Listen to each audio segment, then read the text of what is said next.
1964-2024. 60 ans de belles histoires.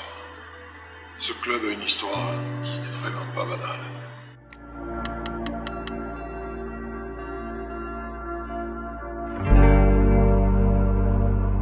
Bonjour à tous, Christophe Campé. J'ai été joueur du Phoenix de 1996 à 1999 et de 2001 à 2010 avec une fin de carrière jubilée avec Michael Mertz. J'ai également été joueur de l'équipe de France de 2001 à 2009, d'être champion olympique 2008, champion d'Europe 2006, champion du monde 2009 et le plus beau titre pour moi, ça reste quand même la Coupe de France 1998 avec les Spacers. Les Jeux, c'est l'apothéose pour n'importe quel sportif. Ça permet de vivre l'aventure, une compétition sportive avec tous les sportifs du monde entier. Voilà, moi c'était la première fois, l'arrivée au village olympique, l'ampleur de ce que ça représente et voir tous les sportifs. J'ai eu la chance sur mon premier repas d'être dans la queue à côté de Rafael Nadal.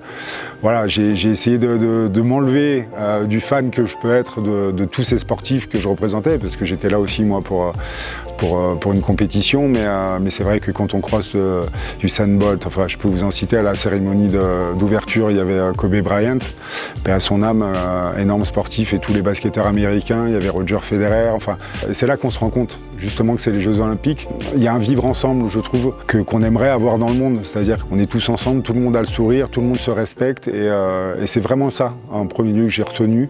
Le match le plus compliqué handballistiquement, ça a été la Croatie, avec un tiré au meilleur absolument phénoménal, une équipe de France phénoménale.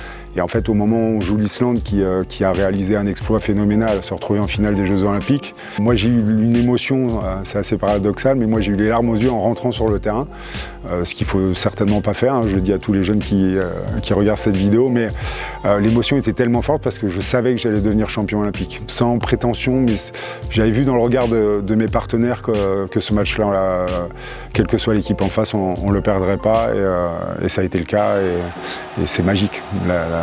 Ce moment-là, quand on devient champion olympique, c'est exceptionnel.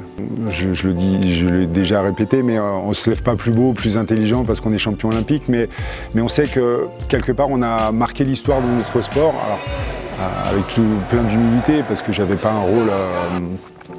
J'avais un rôle dans l'équipe en général, mais sur le plan sportif, j'ai pas été l'homme décisif ni de la finale ni des Jeux Olympiques. Mais on se dit voilà, que notre nom est rentré dans l'histoire et que pour nos enfants, pour nos amis, c'est une fierté et que voilà, c'est bien de l'être. Hein, c'est très clairement ça, c'est agréable. Si j'avais un petit message à adresser à un jeune handballeur toulousain, ça serait d'y croire, de croire en ses rêves, de travailler tous les jours, de ne pas lâcher et surtout tout donner tout le temps pour pas avoir de regrets. Ça a été le plus important. Moi j'ai loupé les Jeux de 2004, j'avais fait une préparation énorme, j'avais été très fort pour justement ne pas avoir de regrets, et ça a payé 4 ans après. J'ai eu la chance d'y participer en 2008 et de les gagner, donc voilà, j'étais pas prédisposé à faire du handball, mais au final j'ai réussi à finir champion olympique, donc il faut toujours y croire pour surtout à la fin, même si on n'y arrive pas, se dire qu'on a tout donné, c'est le plus important.